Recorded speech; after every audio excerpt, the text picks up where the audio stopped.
A frank conversation here on Your View with Zwelinzima Vavi. You talk about all things that have got to do with South Africa, the state of the economy, the state of politics, and the state of labor. Mhlekazi, good evening, and thank you so much for joining us. Thank you very much for inviting us in the new year, and compliments to you. And happy new year to you too, and compliments of the season. Thank you. We had a good break? I had 2 weeks, 10 days of sleeping between the 2nd of January and yesterday before you called. 10 days of sleeping. that must be something. I mean, were you catching up with anything that was going on in the country? I mean, we are starting off on a sour note as we speak. It's impossible not to. Well, the World Bank saying we are, it's the first institution to say growth in 2020 from 1.5% to 0.9%. 9 out of the 10 subsectors not doing well at all. Manufacturing, of course, being the leading one in terms of contraction. Motor vehicles are not doing well. Food and beverage is not doing. There's just no sector that is doing well. The economy is not growing at all. But add to all those troubles, we've got the situation of what's happening at Eskom. Give me a sense of what do you feel is the state of our economy right now? Well, the World Bank statement that we will not see more than 1% growth this year is basically the very bitter pill to swallow. It's a reality. I mean, if we start the year in the manner in which we're starting now with load shedding, and we are now told that we are going back to stage 6. I mean, we hit stage 6 late last year, and we know what devastating impact that is having on the economy.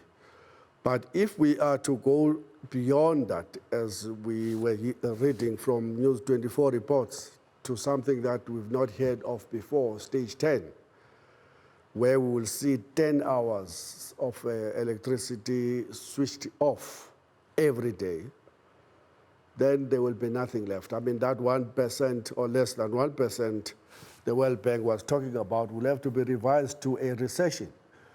The recession last year missed us just by a whisker.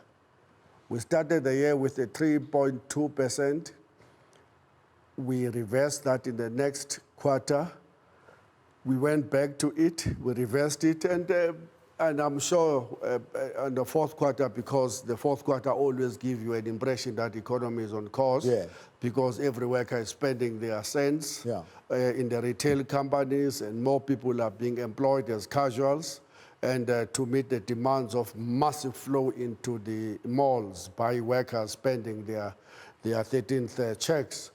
So you will see some spike of employment in the last quarter.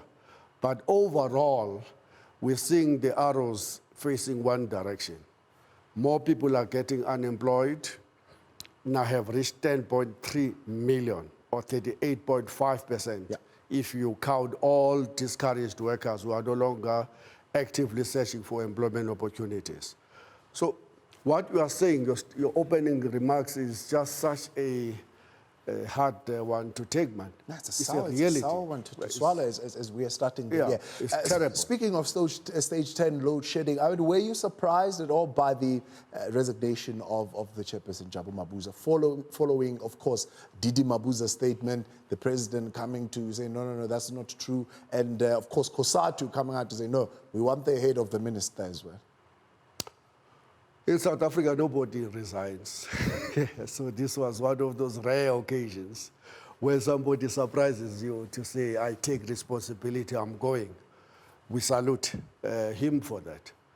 But we want to join the chorus of those who are saying the levels of accountability must go beyond just one individual.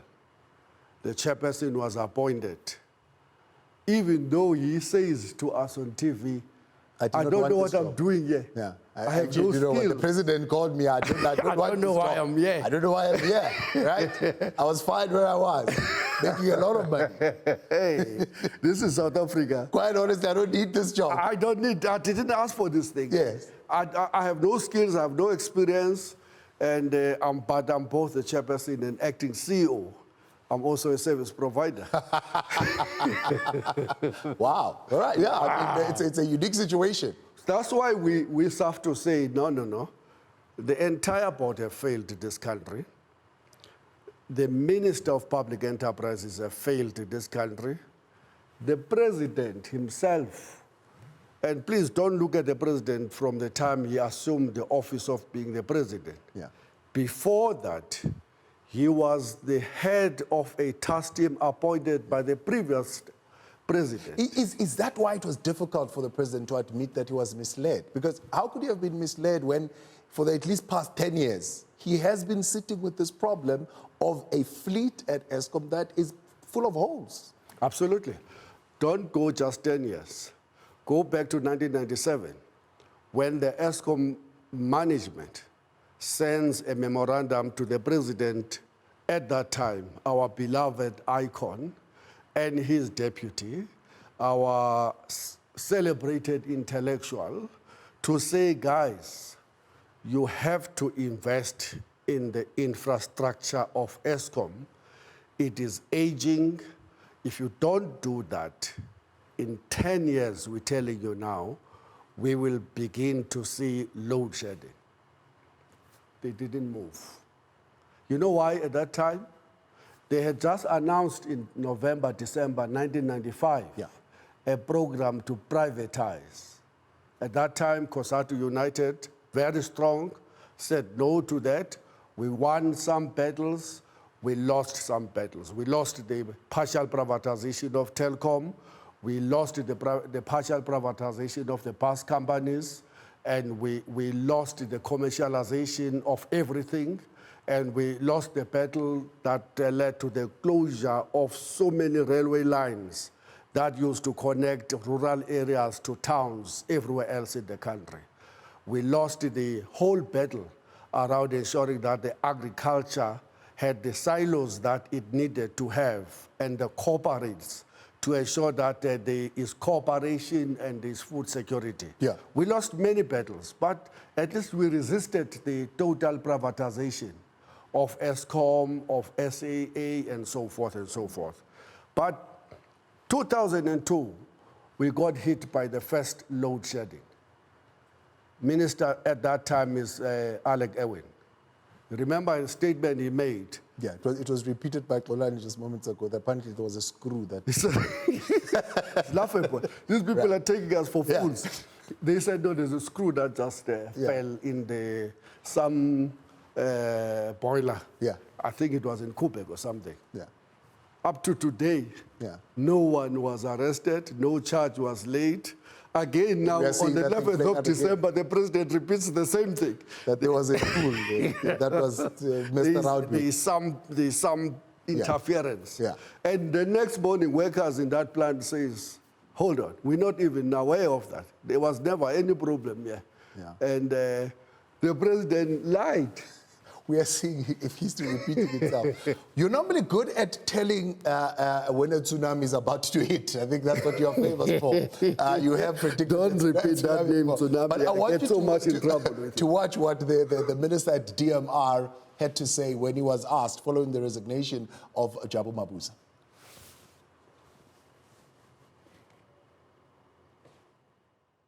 The chairman of the board of Eskom resigns. He resigns because a process is putting pressure on him, and he resigns in himself. And I can tell you with my eyes closed that there will be a number of board members who say, it is not worth sitting here, we're going. It will not be a question of a president who dictatorially go and fire all of them. The process will put pressure on them. The process will put pressure on them. There'll be a number of board members who are going to resign. Is this the calm before the storm? We're expecting a tsunami of resignations at Eskom. Well, that will be great if it was going to happen tomorrow morning, that all of them announces that they are stepping down and that the Minister of Public Enterprises follows that by midday, and that the president himself says, I can't continue to call myself a leader of a country which is going to hit 10 hours of darkness every day. You know when that happens, every worker that would have woken up to go to work at 4 o'clock in the morning, arrives at the factory gates and get told that, sorry, we cannot start these machines because we will have no electricity in the next 30 minutes or 2 hours, go home. And the employer says, we can't take responsibility for this mess. We can't pay you, sorry, go back. And then you know what happens to those workers when they go back to the trains? They are more likely to get into those trains and get trapped there for hours, as the president himself experienced that in the run-up to the campaigns of May this year. And when they are he was surprised. He was shocked and surprised. He always gets shocked and surprised. I don't know where he was staying all these years. And when they get off the train, they're more likely to be marked inside and outside the train. And women get raped and have their phones and earrings taken. And nobody anymore bothers to go to the police station because workers know that according to the police, they tell the country in parliament that only 48% of all cases reported to the police get the people who allegedly committed those crimes identified, arrested. Yeah. And out of those arrests, only 15% of the people get convicted. What's your So posture? what's the point of going to report a cell phone and earrings and a wallet that have been taken forcefully? Yeah. What is your posture? Unfortunately, Mdluli, that's the nature of the country that we live in. Now the president must ask himself a question. What is that I'm doing or I am capable of doing to reverse a situation of that kind in the country I call myself a president? Is he happy just about the aura of the position, or is he seriously a person who have our interest at heart? Because exactly if he has our interest at heart, is he putting the right people in the right place? What is your feeling? What is your feeling around the minister and the portfolio that he handles, the Minister of Public Enterprises? The president said, well, this man is inundated with a lot of work. Eskom, Denel, SAA, SABC, I mean, he's looking after all these portfolios, and they are all seized with problems. I mean, is he capable? Is he the right man for the job? Who? The minister? Yes. I mean, if you look at the record of all of these institutions you are counting, you're quite coming to an unequivocal conclusion that he can't turn around any of them. Let's look at it. Eskom is on a 450 billion rands debt. I know that you can't blame that to the minister, but you have to blame it on the institution, the ANC and its National Executive Committee. Where have they been moving a company that used to be the world beater? I mean, this was a celebrated world company producing the cheapest. You drive it to the point that it is literally on its knees, owing 450 billion rands to institutions, both at home and externally. Let's look at the next issue, SAA, on business rescue as we speak. 10 billion rands almost yearly bailout. Right. You go to SABC, a very powerful institution. 26 million people to 30 million a day depends on that. Let me take a break. I want you to continue. When we come back, we'll talk a little bit more about the SOEs, but then we also want to talk about the state of politics in the country and look at the various organizations and how they are faring up at this particular time. Conversation with Zwelinzima Vavi here on Your View. We're back after the